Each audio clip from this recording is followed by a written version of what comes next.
It's a way to own beachfront property for 1 week out of the year. My stepson lives in Virginia Beach, and we visited a timeshare in Virginia Beach, and my husband said, I think this would be really great for us, and at the time it was.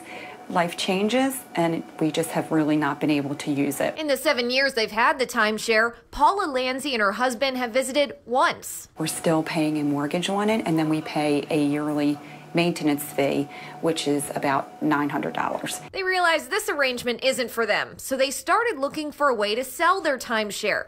They did what most people would do and found a company on the internet and went in for a meeting. Wanted $6,000 up front, and when we said no to the $6,000, all of a sudden it came down to $3,000, and when I got the actual contract, nowhere did it say would help us legally get out of what we were into, just said it would help us navigate through it. Even as a realtor, Paula wasn't able to find a reasonable option that didn't require upfront fees. There are so many scammers out there. Jessica O'Daniel with the Licensed Timeshare Resale Brokers Association said timeshare scams are common. You get contacted out of the blue and say, we have a buyer for you.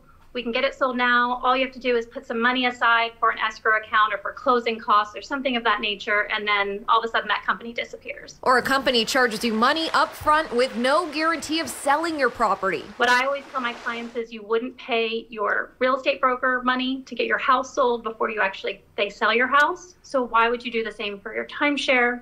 Timeshares are real estate. You have to be a licensed broker, and you don't pay anyone any money up front. And if you are able to sell it, O'Daniel says not to expect much back. Most properties sell for 50 to 90% less than what you paid. Someone may only get back 10% of what they paid? Or less. I mean, we have properties listed on our website for $1 or for $99. Which now has Paula rethinking the sale altogether. Oh, ridiculous amount of money, which is why now we're thinking about just keeping it at this point and maybe making more of an effort to use it, because it just would not be worth it.